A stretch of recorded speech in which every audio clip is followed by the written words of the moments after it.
and everything is looking pretty good. Our primary check indicates negative damage to the structural matrix, Don. Roger, Phoebus 3. Everything looking good. We copy, Houston. Functional communicator base checks out.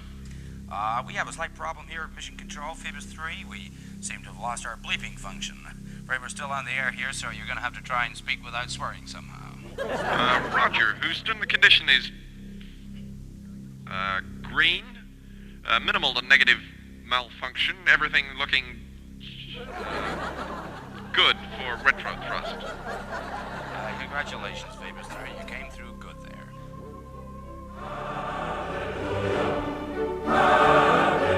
Jesus Christ, did you see that? Houston, we appear to have some company. Can you identify? You have Angels, Phoebus 3, Angels 1-5, and closing.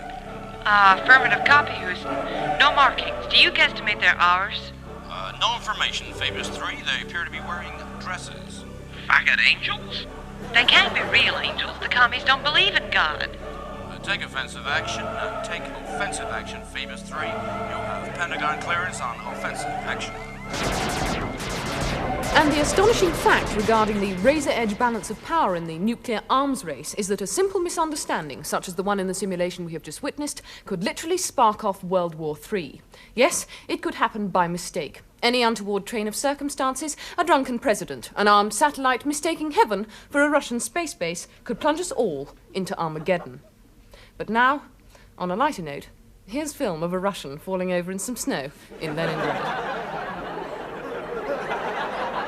Clumsy, uncoordinated bastards, aren't they? Good night. Our enemy, Simon. Have you ever wondered why we've never invaded Russia? Well, I'll tell you why, Simon. Because Russia as a country is very, very... big? Tells you as good, sir. Russia is big. It's enormous. Where do you live? Manchester, sir. Manchester's pretty big, isn't it? Fairly big, sir, Yes, yes. well, let me tell you something, Simon. It's nowhere near as big as Russia. Russia is colossal. Your mother's colossal, isn't she? No, sir, she's Russian. Yes, I thought so. Smoke? Fire. Table? Chair. Knife? Throat. Good. Evil. Yeah, all right, son. Forgive me for asking, sir, but exactly where is all this leading? Not only is Russia very big, Simon, it's also miles away. That's where you come. We want you to steal it. Steal it? Steal it. What do you mean? We mean steal it, Major. But why? Why? Because it's the last thing they'd ever expect, that's why, Major. And we think you're the man to do it.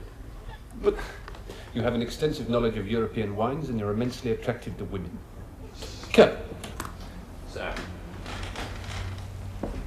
What do you make of that, Major?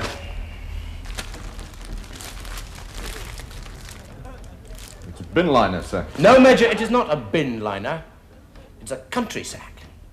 Country, sir? Yes, a country sack. We developed these up at Virginia Water some 15 years ago, released them to the nation as bin liners, but they are in fact country sacks. You can get 5 kilos of Mother Russia in one of these innocent-looking bin liners, or you may prefer to send us Russia down the line in one of these. An envelope. Good. It's exactly what it's supposed to look like.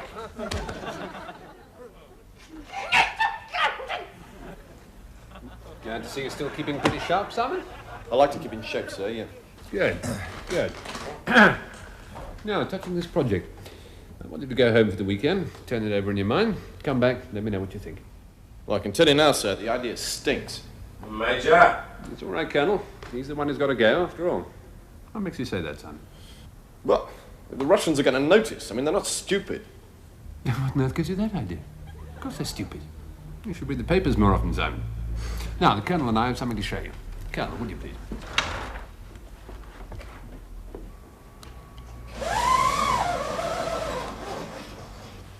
Russia, 1934, Major. I want you to pay particular attention to this piece of land here. 1979. There's a bit missing now called the Caspian Sea. The name was Q's idea. Britain, 1934. 1979. Norfolk. I think you'll agree we haven't exactly been idle, Major. The training begins a week on Wednesday, Simon. The boys in Department 6 will debrief you. Take no notice, it's just their way. We have a flight booked for you on the 14th. Bon chance.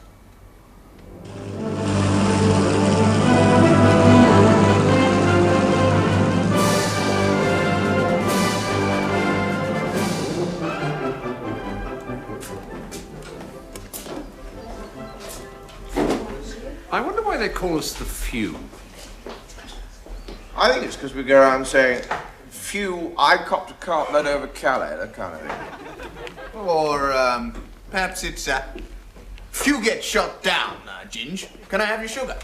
So you think the first of the few is short for the first of the people who say few? A lot. Yeah, the first of the people who say few a lot. Yeah, I mean, people have said few before. Yes, I mean, I remember my old governor used to think that few was the singular of fuse. Used to run about the house shouting, change that damn few, will you, someone? But I think we say it most. Well, I always thought it was short for refuse. Refuse? The first of the refuse? Well, might be it. What do you think? Well, because our young lives are being thrown away, is that what you mean? No, refuse. The first of the people to refuse to give in to Hitler's hordes. Futile. Few is short for futile. That's damn croaking, Taff. What do you mean by it? 12 raids, sir. 12 raids we've made on that German airfield, and what did we achieve? Shot a few tiles of a Nazi roof. So you think the first of the few is short for the first of the people to shoot a few tiles off a Nazi roof? Were we the first, do you think? No. Well, Bimbo's bought it. Whew, well, lucky he bought it before he crashed it. Squad would have gone up the wall. That's right, there'll be none of us left soon. Yes, well, there were precious few of us to begin with. That's it. You've got it, that's it. What? The first of the precious? Yes. Well, glad we got that sorted out. Do you know what really scares me about this damn war? What's that, old horse? The fact that I might get hurt or killed. That's a strange thing, Bill, because I've got exactly the same chilling phobia. I'll tell you what, I shall be pretty glad when we stand down and I can get these ruddy legs off. Me too.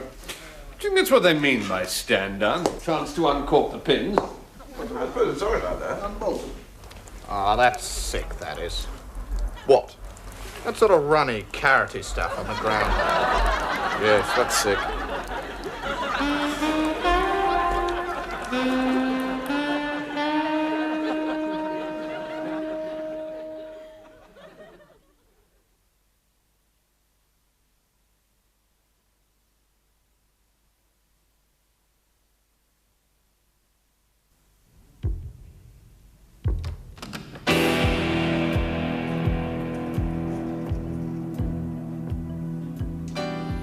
Fact is stranger than fiction. Or so fat American smoking a cigar just said. And even in our modern, air-conditioned world, the weirdest things can happen. Not me, you say. This is 1974. All that hookery, pamookery stuff is just for kids and Orson Welles. But can you honestly say you've never sat alone at night listening fearfully for the voice of your long-gone, stillborn child crying, "Mommy, Mommy"? Sure, you can shrug it off. This is 1974. It's just the voice of a stillborn child. But fate will always take a hand in tales of the barely credible. Do you mind just stepping in here for a moment, please, Miss Perkins? John, Miss Perkins. we are about to elope, John. Can't you be just a little more informal? Very well, Perkins. I have it all arranged. Marjorie will be here in 15 minutes. Oh, John, I can't help feeling that killing Marjorie is wrong. I love you, Perkins, and I will have you. I control my own destiny. The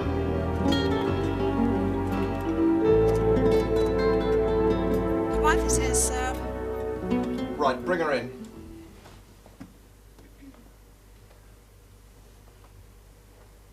Marjorie, you've been too good to me. Too fair, too loving. You've strangled me with your love. I despise you. I'm going to shoot you and form a limited company with my secretary, whom I adore. bullet went straight through you. Yes, John. John? Yes, what? John, the police have just called. Marjorie's been killed by the ghost of her stillborn child.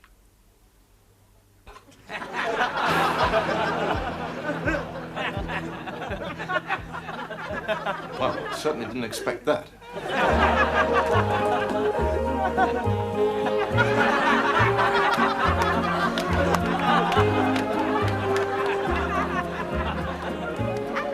We come to what I consider to be the most fascinating part of our tour, and of course, to our brief stay in Zombieland.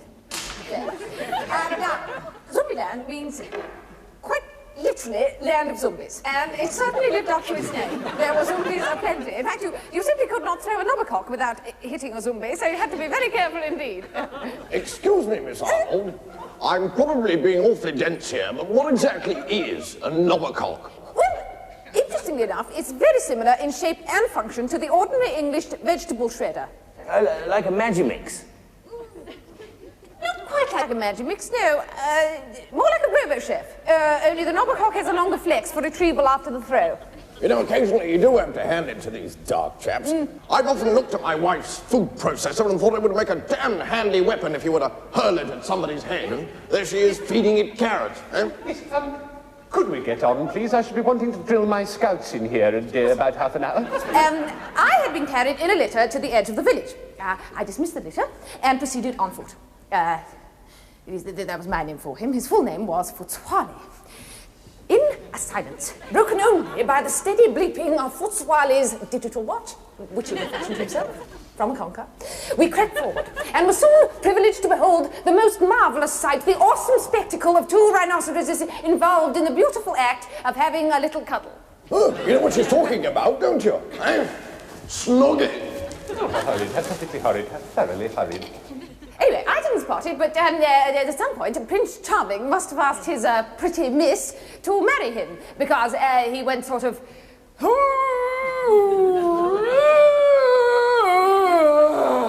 like that, which in rhino speak must mean something like, will you give me a piggyback, please? And little Madam Hard to Get went, and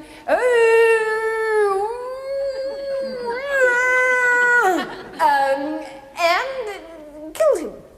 It's most extraordinary. I'm sure it was meant to be a playful smack. And then she sat down and ate almost all of one of his back legs. What a stirring tale, Miss Arnold. The simple account of two rhinos instinctively involved in the glory of animal sex. It reminds us humans of what we have lost through our prudish domesticity. I don't mind admitting that when I've tried the same sort of thing, it had nothing of the God-given excitement and holy passion that you've just described. Of course, my rhino was a tame one. Next week, we will continue our little journey up the Nile Delta. Before I finish, let me just leave you with the I want to be more than just a friend call of the wild quagga.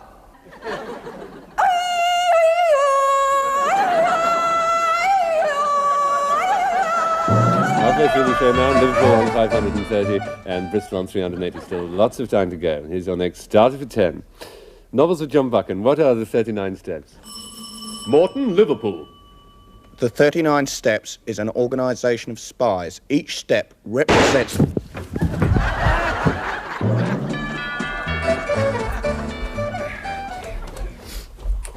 Well, you've certainly added quite a few new features since I last had a shifty at the pad, Alan. Pad, Bernard? Yeah, it's the new young person's word for house. Rather good, I thought. That's wog talk, Bernard. I won't have it here. Not that I'm being racist, you understand. Marvellous sense of rhythm. Oh, yes. Marvellous. Yeah, I was particularly impressed by the new electric toothbrush installation. Oh, yes. It's a simple AC/DC function. Put Sue in hospital, though. Really? I warned her that her mouth had to be absolutely dry before she used it. Simple electrics. Burned her tongue clean off. Still, she's very good. She doesn't talk about it. Bit of a bonus for you there, I'd have thought, Al. No more nag, nag, nag. Well, I expect I shall buy her a pencil and pad, bless her. Still, the sitting room doesn't seem to have changed much, Alan. Oh, no, that's where you're wrong, you see, Bernard. I've actually gone for the Swedish look. The Swedish look? Yeah, I've converted it into a fallout shelter. You see, I was thinking, if we're going to give old Ivan the ruddy good hiding he deserves, things could get a little dicey on the house front. I got some advice from the council and did the conversion myself. And it's safe now, is it? Oh yes, totally safe, yeah. What you do, you see, in the event of war, is you draw the curtains, like so. Yeah. You see? And it's totally safe. Apparently it's even better if you can line them with Bako foil, but I got no idea where Sue keeps it. I'm useless in the kitchen. Oh, me too. I try and be a help, but I'm more of a hindrance, really. Breaking cups all over the place. Of course, all I really expect this feature to do is to withstand the initial blast, you know. What, the thermonuclear one? That's right, yeah. I can't really approve of all this skulking about after the event, trying to avoid radiation sickness. Get outside and walk it off, I say. You know, if it means a few more days in bed, then so much the better, eh? Lucky dog, eh? Waited on hand and foot, hot toddy here, slap and tickle there, eh? Because, of course, I missed all that in the last one. Too young. Missed all what? All that free sex in the war. A lot of free sex in the war, was there? Oh, oodles of it. Couldn't move without tripping over some rutting Yank. War was like that, you know. Splendid. I don't know if I'd want to be rutted by a Yank, honestly. Oh, yes, it can be marvellous. Just like being at school again. I was rutted by a pole once. With a pole or by a pole? By a pole in a field. I was rutted by a Swede once. With a Swede or by a Swede? With a Swede by a chum in a greengrocer's. Really? Actually, I've got a bowl of fresh fruit over there, Bernard. If you're interested, if you care to... I bless you, I won't, Alan. No? Bless you. No. Just as you like. Yeah. It's just that Sue always keeps some in for conventional... Conventional purposes, yeah. Nothing funny about our relationship. The only thing that Sue's ever likely to do with an apple is push it up her bottom.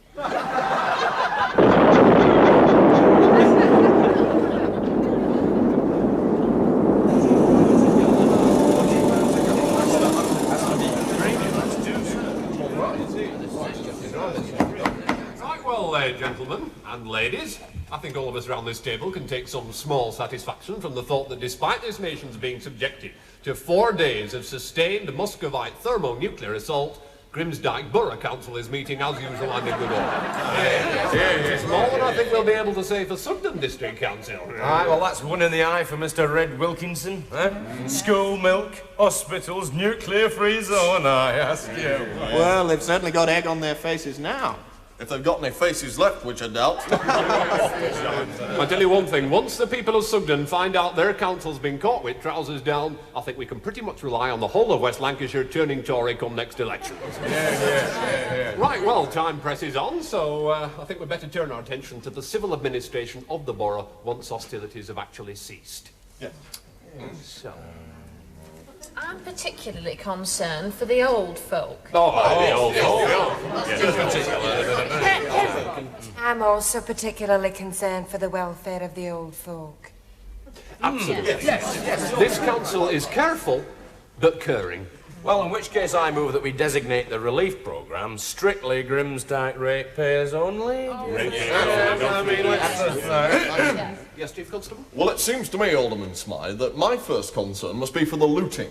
You grab what you can, Chief. Thank you, I will. But I would be happier if we could institute some kind of curfew. Perhaps everybody under a brick by 7, say? Would that be all of everybody's body, Chief Constable? Because as a doctor, I anticipate that collecting up the individual bits might prove quite a problem. Especially for the old folk.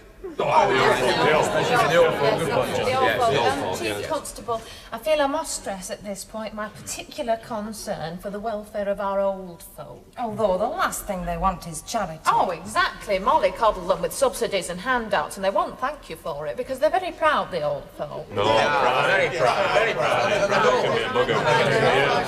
Well, if there's nothing further... Alderman Smythe. Certainly, yes, Mrs. W. I just thought I'd like to ascertain that my concern for the old folk has been duly noted. It has been duly noted, Mrs. W, and it does you, if I may say so, great credit. Great. Well done.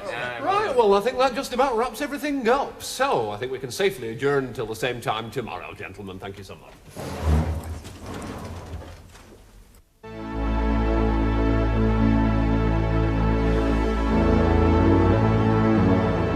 Power station by the river. slowly to a stop. Clock still ticking on the mantle. Flames still flicker on the log. Coffee brewing in the kitchen, where the door is open wide. Glass upon the hoovered carpet. Eyes are glowing in the light. It's the silence you can see. Hearing shadows behind me. Nails are scratched upon the outside of the empty chapel door. But I don't think that our Father wants to live there anymore. There's no bones for you to pick, no more wax around the wick. Shut the arrow from the circle at the apple on the tree. From a garden that was Eden, strange the fruit it bears for me. The wind will spread the fire, and the rain will ever fall if no one reads the writing that has been written on the wall underneath.